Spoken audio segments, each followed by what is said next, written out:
días.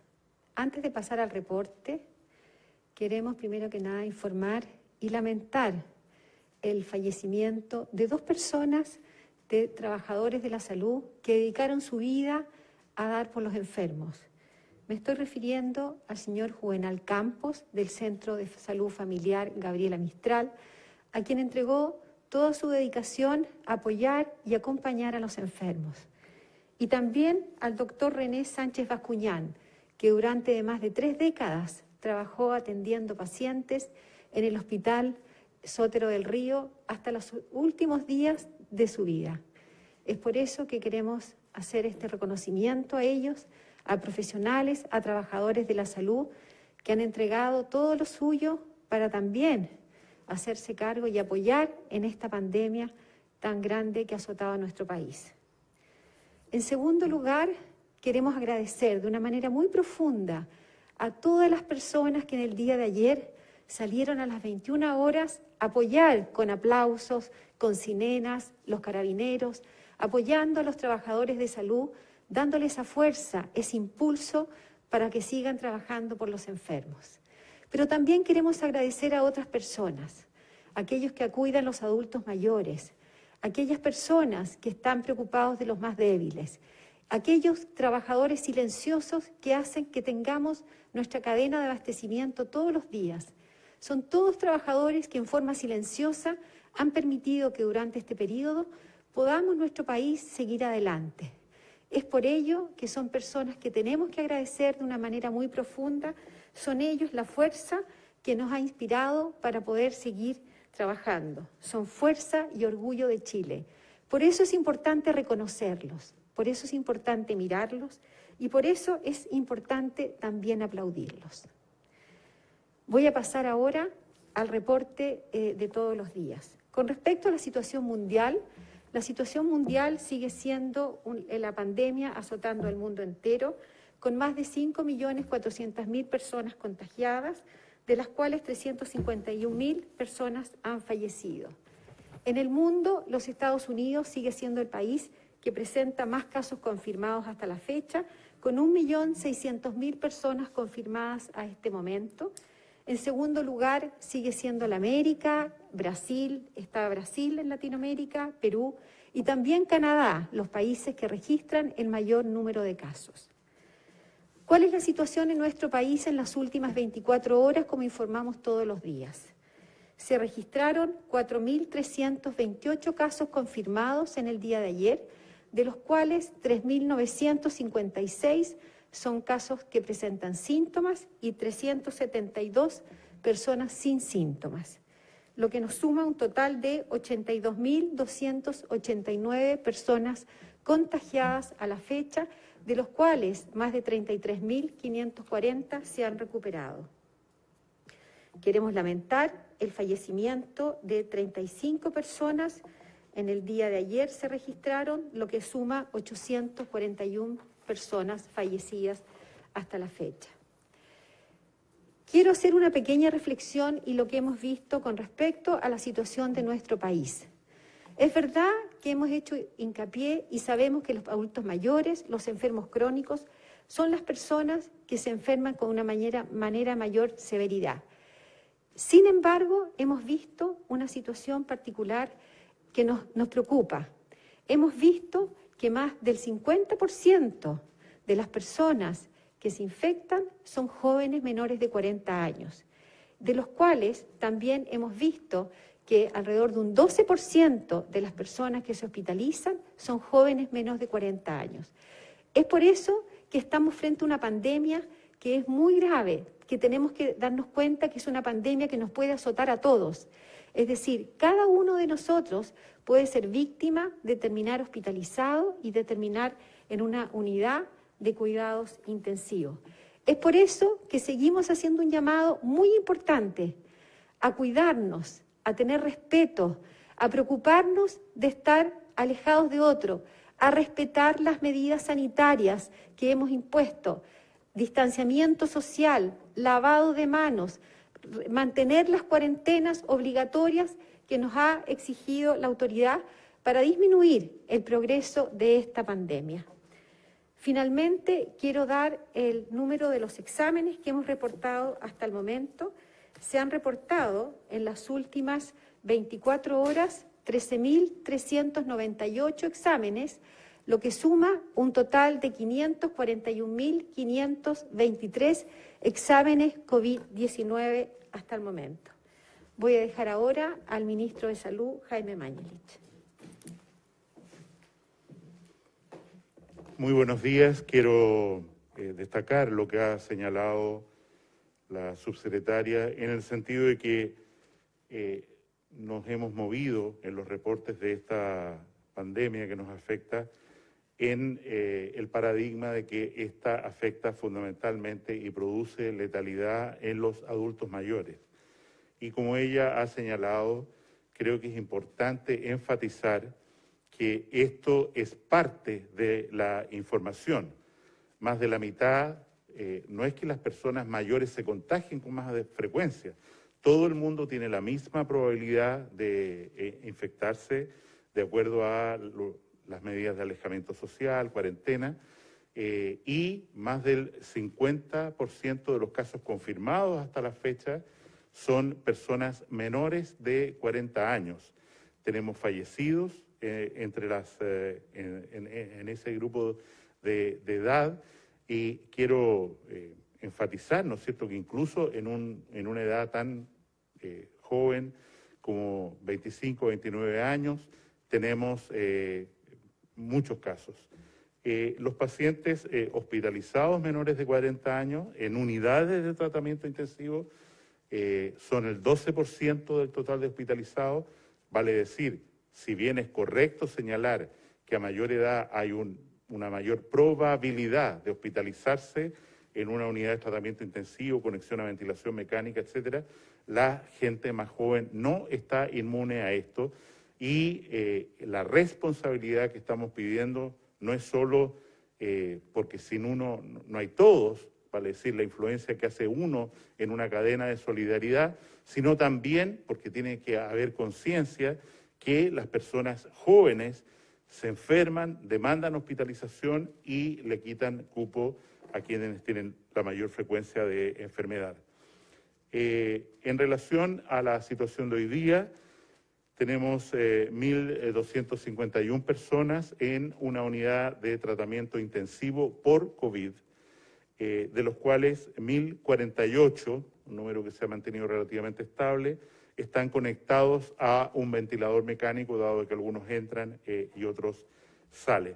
La capacidad de ventiladores mecánicos disponibles en la región metropolitana hoy día, en el país, es de 331, 2 más que ayer, y quiero recordar dos medidas adicionales. La primera es que a partir de hoy y hasta el día 3 de junio próximo, llegan al país confirmadamente 404 nuevos respiradores de distinto origen, y también insistir en que hemos incorporado en forma muy agresiva una tecnología que hemos llamado oxigenoterapia, o se llama internacionalmente oxigenoterapia de alto flujo, recordando lo que señalábamos ayer en la Universidad Católica, de que cada 100 personas que necesitan un ventilador mecánico pueden ser tratadas al menos la mitad, 50%, con esta tecnología, que significa menos riesgo, menos invasividad, menos efectos adversos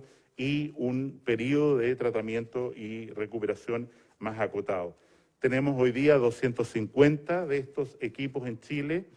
Este fin de semana llegan 400 más y estamos encargando 280 más, de manera de tratar fundamentalmente en unidades de cuidado intermedio a personas que de otra manera, con muy buenos resultados, a personas que de otra manera habrían requerido un ventilador mecánico convencional con intubación, con sedación, relajación muscular y una conexión a estas máquinas que normalmente supera con largueza una semana. Queremos señalar también que la ocupación de ventiladores mecánicos, a partir de mañana también vamos a empezar a informar la ocupación de la tecnología de oxigenoterapia de alto flujo, que la Universidad Católica ha llegado a un acuerdo con nosotros para difundirla y capacitar al personal de todo el país. La ocupación de ventiladores mecánicos invasivos en la región metropolitana al día de hoy es de un 94% y a nivel país se mantiene en 86%, producto precisamente que los cupos de ventilación mecánica están aumentando sostenidamente y los vamos a aumentar aún más a petición del presidente de la República para poder enfrentar cualquier escenario que se presente en la evolución futura de esta pandemia durante el mes de junio. También quiero señalar que estamos haciendo un hincapié muy fuerte en fortalecer el concepto de residencias sanitarias obligatorias. Esto quiere decir lugares donde personas que no pueden cumplir aislamiento o que fallan en el cumplimiento de cuarentenas porque tienen infección o porque son contactos estrechos de alguien con infección, tienen que cumplir este periodo de aislamiento en una de estas residencias. Hoy día tenemos 2.504 cupos, esperamos llegar en pocos días más a más de 4.000 y están 1.228 de estos cupos ya con personas, pacientes, como digo, contacto estrecho y pacientes sobre todo que tienen confirmación de una enfermedad COVID y que no requieren un gran cuidado hospitalario o un cuidado hospitalario, estén en estos recintos. Antes de pasar a las medidas del día, quiero señalar que la Asociación de Aseguradores de Chile ha levantado una iniciativa gratuita para los trabajadores de salud que beneficia a un horizonte de 234.900 trabajadores de salud, que es un seguro de vida. Sabemos que las personas que están atendiendo directamente a los pacientes enfrentan riesgos adicionales. Hemos tenido que lamentar ya la pérdida de 5 trabajadores de la salud. La doctora Daza se refirió hoy día a 2 personas que fallecieron por COVID. Y este seguro, insisto, que es un seguro de vida, tiene efecto retroactivo, ¿vale? Desde que se inició la pandemia, la alerta sanitaria, hasta el 31 de diciembre de este año y beneficia a todos los trabajadores de salud, ya sea que estén en régimen de contrata, de planta o honorario. Y en nuestras primeras conversaciones con los gremios, esta iniciativa ha sido bien recibida y estamos entonces en la disposición de, trabajando juntos a la Asociación de Aseguradores y a los gremios de trabajadores, hacer disponible este seguro a la brevedad posible.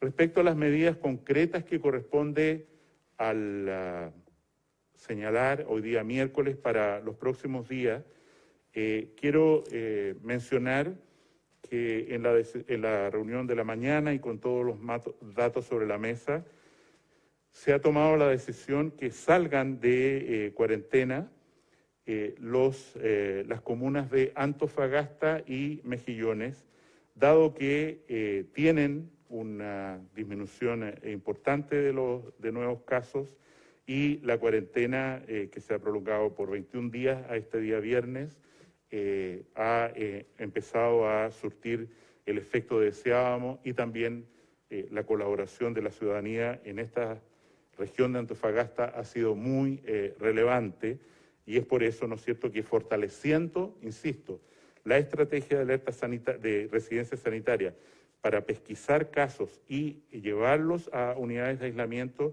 tener una estrategia mucho más focalizada, insisto, en los casos y sus contactos. Mantienen la cuarentena, estamos hablando de una medida que se renueva este viernes a las 10 de la noche, mantienen las cuarentenas todas las comunas de la región metropolitana que ya estaban en cuarentena hasta hoy, no hay ningún cambio. Mantiene cuarentena las comunas de Iquique y Alto Hospicio y asimismo la comuna de Lonquimay en Araucanía, que en realidad inició su cuarentena hace muy pocos días atrás. Recién va a cumplir su primera semana este viernes. En relación a la situación de la región de Valparaíso, tenemos en este momento 683 personas como casos activos contagiantes para una población en las 3 comunas de 770.000 habitantes. Y en ese contexto vamos a acentuar, como ya se ha señalado, manteniendo el cordón sanitario en San Antonio, vamos a acentuar esta medida de residencia sanitaria obligatoria para todas estas personas y sus contactos, y van a ser trasladados a estos lugares entre hoy y el día domingo a más tardar. Respecto a cordones sanitarios, se levantan los cordones sanitarios que están alrededor de las comunas de Temuco y Padre Las Casas, que siguen una evolución favorable en la incidencia de casos activos, y se mantienen los cordones sanitarios en Chiloé, Puerto Williams, Punta Arenas y, por supuesto, como ya mencioné, la comuna de San Antonio. Como medida general, a partir del decreto que debería publicarse mañana, en lo que se refiere a cuarentenas generales o restricciones generales para todo el país, se va a autorizar a la madre o el padre de un menor que esté hospitalizado por cualquier motivo y que tenga una situación de discapacidad acreditada, para que puedan recibir visitas estos niños 2 veces a la semana, porque a veces estas hospitalizaciones, como hemos observado, son bastante prolongadas y se produce un daño para los niños, para la familia, que parece prudente evitar. En ese contexto, creo que las medidas que estamos conversando, implementando, tienen un fundamento importante en nuestra capacidad para realmente colaborar todos, como hemos insistido todos los días, en las medidas de aislamiento, de distanciamiento social, uso de mascarilla, etcétera. No concurrir a fiestas, no concurrir a reuniones sociales, porque sabemos que si eso no ocurre, las medidas que estamos implementando van a demorar más y más. Y es por eso, insisto, que tenemos que acentuar esta medida más drástica de las residencias sanitarias. Tenemos, por supuesto, en esto que estoy comentando, un nivel importante de preocupación. Hoy día se publica un estudio de la Escuela de Salud Pública de la Universidad de Chile y el Colegio Médico, donde se relata que incluso personas que están cursando una infección, que deberían estar en cuarentena, salen frecuentemente de sus domicilios, lo que evidentemente es un factor importante. Y si nos retrotraemos al estudio que comentábamos ayer, un estudio que evaluó a varios países en el mundo, a la pregunta, ¿usted se lava las manos frecuentemente?, que es una medida obvia, el 74% de la gente dice que sí, pero tenemos un tercio, un cuarto de la población que sigue actuando como de costumbre.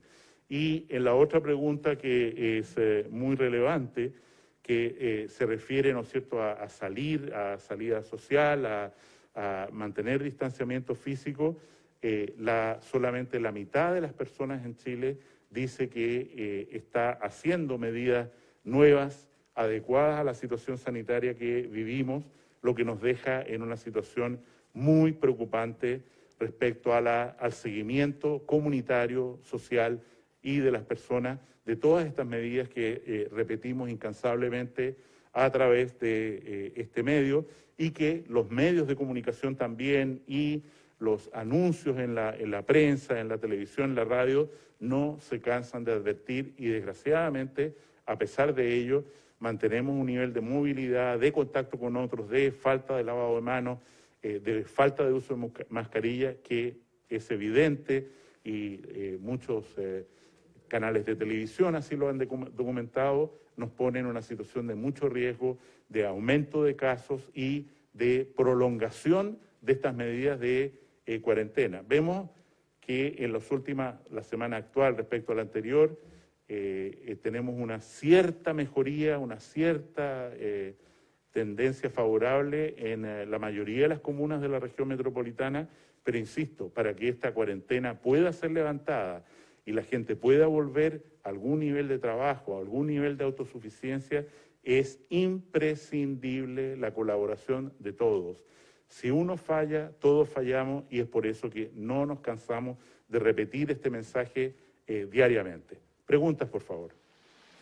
Ministro, muy buenos días. Primero preguntarle por estos 404 ventiladores mecánicos que usted asegura van a llegar, qué características tienen, son o no invasivos, por ejemplo. Y lo llevo también a la situación de Valparaíso. Distintas voces, autoridades regionales han pedido que se decreten cuarentenas. Usted dice hoy, dando las cifras, por ejemplo, de casos activos en comparación a los habitantes, que no es necesario. Pero ¿no le parece, por ejemplo, tomando como ejemplo lo que pasó en la región metropolitana, que en los próximos días se tenga que hablar de una batalla también de Valparaíso? ¿No hay que atender esas voces que están levantando que era a lo mejor el momento de decretar medidas preventivas también ahí? Como lo he señalado, la incidencia de nuevos casos en la región de Valparaíso no tiene comparación, incidencia por población, estamos hablando, homogenizado por población, no tiene comparación con lo que está ocurriendo en la región metropolitana.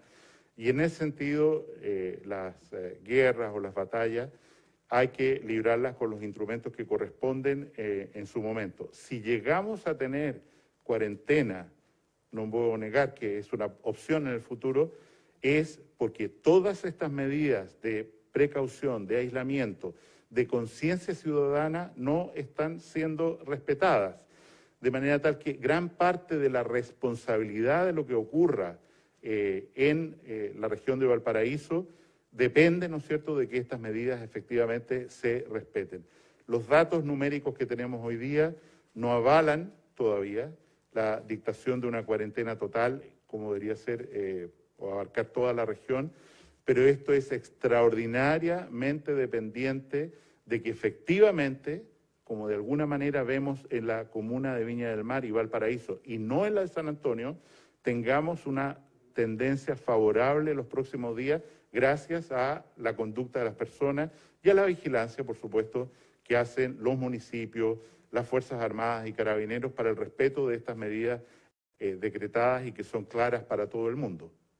Ministro, y respecto a los ventiladores que van a llegar... Los ventiladores son de alto nivel, son ventiladores mecánicos de alta carga, de los mejores que hemos recibido, para permitir, ¿no es cierto?, el trabajo que se requiere si es que la necesidad de ventiladores mecánicos aumenta, y nos hemos seguido poniendo siempre en escenarios muy duros para efectivamente poder prever la situación en la cual se produzca, sobre todo, insisto, en las unidades de tratamiento intensivo o donde estén estos respiradores, una demanda que no podamos manejar, cosa que hoy día no la vemos en el horizonte, gracias a las medidas que nos ha indicado el presidente y las adicionales que estamos tomando a diario. Ministro, buenos días. Usted ayer dijo que navegábamos en aguas oscuras, que los modelos se derrumbaron. ¿Cómo puede confiar entonces la ciudadanía en las medidas que se han implementado? ¿Estas palabras quieren decir que usted se va a abrir a escuchar a otras voces? Estoy hablando, por ejemplo, de las sociedades científicas. Lo que quiero decir claramente es que nosotros, cuando analizamos este tema al principio de la pandemia, y así hemos seguido, hemos trabajado con nuestro Departamento de Epidemiología y con la Comité de Expertos. Esta pregunta se la hizo el Presidente de la República al Comité de Expertos, y ellos señalaron en su momento, igual que nuestra sección de Epidemiología, que es muy potente, que la diversidad de modelos que se estaban usando tenían datos implícitos de una inexactitud demasiado grande como para poder predecir qué es lo que iba a ocurrir. Voy a poner un ejemplo simple. Hoy día o ayer se publicó un estudio de una universidad norteamericana que se refiere a Chile y que decía el 12 de mayo que nosotros íbamos a tener 687 fallecidos. Hoy día dice que son 11.000, pero ojo, el rango que dice es que este número puede oscilar entre 4.000 fallecidos y 31.000 fallecidos. Yo pregunto sensatamente, cuando alguien le dice, mire, la proyección es que de aquí a agosto usted puede tener entre 4.000 y 31.000 fallecidos, ¿cómo se hace para planificar? Cuando teníamos estudios que decían, o simulaciones que decían que íbamos a tener miles de muertos hace un mes atrás, ¿cómo se hace para planificar? Y en ese sentido, creo que lo importante es lo que nos ha pedido el presidente, y es que pongámonos en el peor escenario. Y quiero recordar, el peor escenario es 100.000 personas contagiadas y contagiantes en el mismo momento. Ese es el escenario para el cual nos hemos preparado desde el principio, en el cual seguimos en programa y me parece más razonable, insisto, que seguir comparando modelos que tienen errores intrínsecos muy fuertes. Piensen ustedes que el modelo inicial suponía una letalidad por este virus de 3,6%. Nosotros tenemos 1%. En el mundo es 6,7%. Suponía una contagiosidad dada. La contagiosidad resulta menor que la que se suponía. Suponía una mortalidad, insisto, como ya la he mencionado, tasas de hospitalización. Todos esos supuestos, en la medida que ha ido transcurriendo el tiempo, efectivamente entran a ser dudosos, porque la realidad es mucho más poderosa que cualquier simulación. Y es por eso que insistimos en que tenemos que navegar con una brújula que esté basada en los datos reales y en las proyecciones de corto plazo que podemos hacer. Porque todo lo otro, y vuelvo a mencionar el ejemplo de la Universidad de Washington, mire, usted va a tener algún número de fallecidos a principios de agosto y estimamos que ese número va a oscilar, y repito, entre 4.000 y 31.000. ¿Qué instrumento útil representa una proyección con ese margen de error?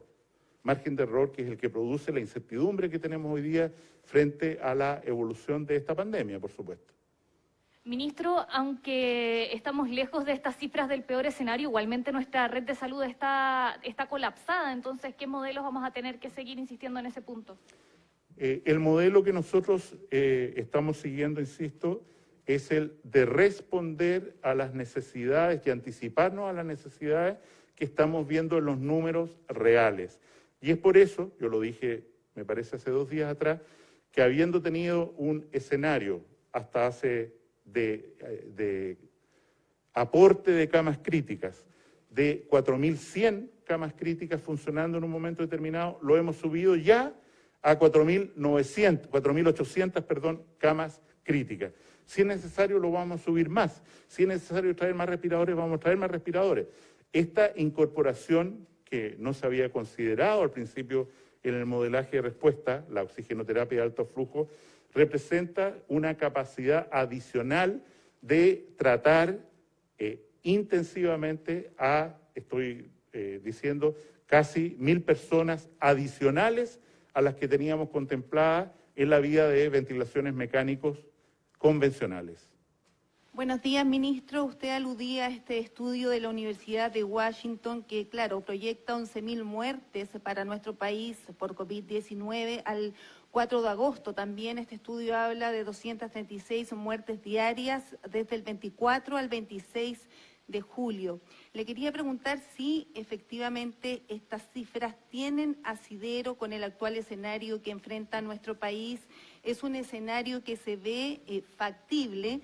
Y con respecto a otro tema, una situación que se vivió en el día de ayer en el Hospital El Pino, en San Bernardo, donde hubo un colapso del sistema, hubo protestas de funcionarios de ambulancias, hicieron sonar sus sirenas por las largas esperas de pacientes al interior de estos vehículos, más de 12 horas.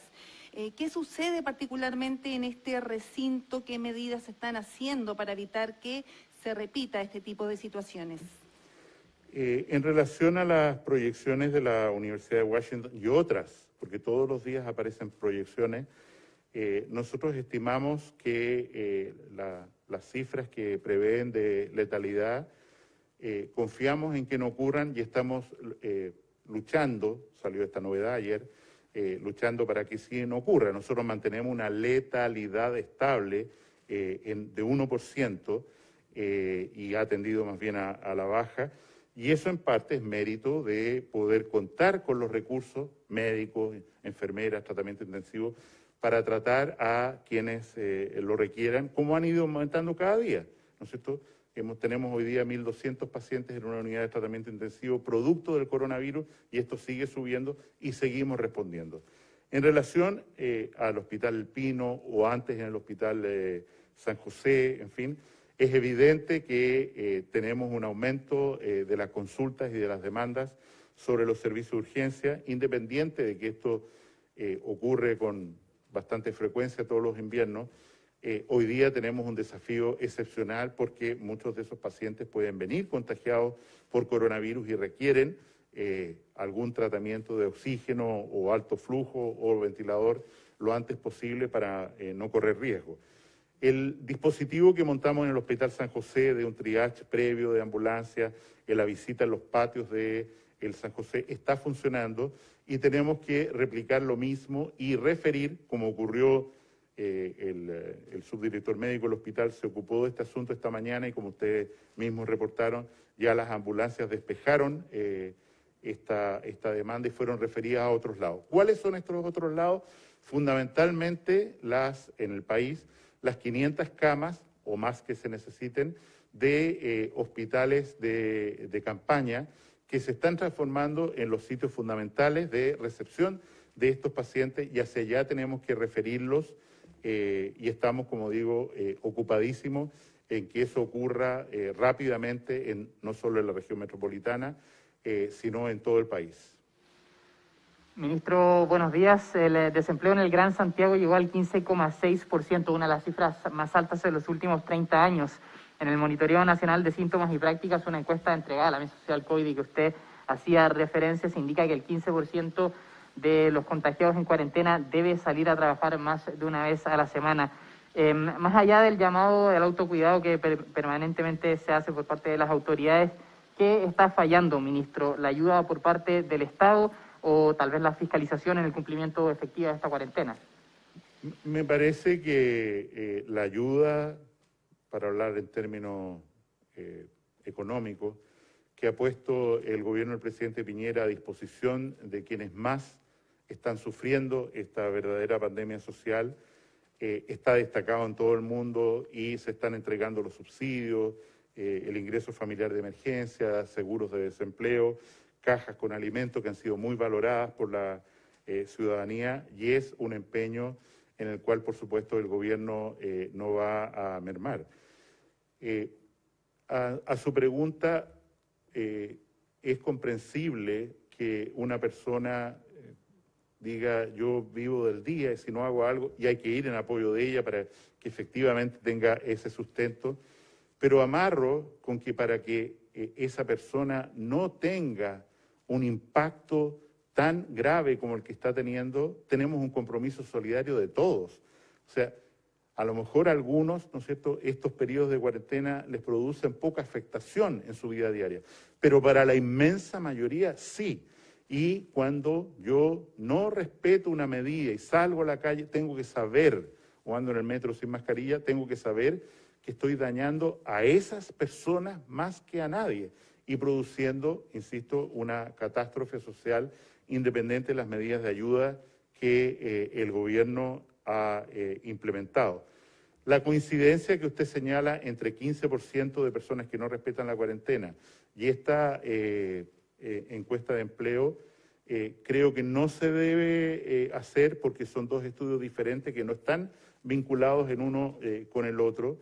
E insisto, el llamado constante es a respetar y, como ya he señalado, hemos pasado una medida adicional que es este confinamiento en residencias sanitarias obligatorias para que precisamente las personas que están encerradas en su domicilio y que no tienen comida, no tienen calor, no tienen que los ayude, no tienen vigilancia asistencial, estén en un lugar donde todas esas medidas sí la tienen para que cumpla adecuadamente la cuarentena. Desde el Colegio Médico dicen que todavía falta un decreto para que se permita otorgar licencia médica a personas consideradas como casos positivos, esto de acuerdo a los nuevos criterios, cuando se habla en particular de personas que tienen síntomas y han estado en contacto con alguien con PCR positivo. ¿Cuál es la situación respecto a eso? Y aparte, le pido si podría precisarnos de qué manera están operando los hospitales de las Fuerzas Armadas, a qué capacidad, si están recibiendo pacientes COVID principalmente.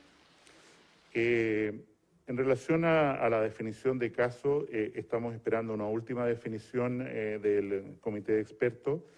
Estos casos a los que usted se refiere, ¿no es cierto?, se refieren a personas que han estado en contacto estrecho y que no es necesario hacer el examen de PCR. Estas personas se deben tratar exactamente como si fueran un caso positivo, como si en realidad tuvieran el PCR positivo para términos de cuarentena y licencia. Este permiso de licencia de 4 días es para las personas que tienen algún síntoma, se sospecha que puede ser coronavirus, se hacen el examen y efectivamente si están con un coronavirus deben prolongar su licencia hasta hoy por 14 días y si no lo están deben retornar a su trabajo porque se trataba de una infección por otra categoría. Yo quisiera también enfatizar que igual como ha ocurrido con las clínicas privadas, que han multiplicado su capacidad de recepción de pacientes COVID, está ocurriendo lo propio en los hospitales de las Fuerzas Armadas. Ya llevamos más de 80 camas adicionales de los hospitales institucionales y creemos que debemos seguir subiendo. Y quisiera terminar estas palabras recordando que estamos en una etapa muy dura, sobre todo en la región metropolitana. Otros lugares del país ya han pasado la ola más adversa, han ido saliendo y efectivamente creo que lo que nos corresponde en la región metropolitana en particular, y hago alusión también a Iquique, Alto Hospicio, es preocuparnos del prójimo. El prójimo es la persona que tenemos al frente, la que está sufriendo. Tenemos que dar el máximo todos para que efectivamente este periodo de confinamiento sea lo más breve posible, como hemos podido levantar hoy día, insisto, la comuna en la región de Antofagasta. Muchas gracias, muy buenos días.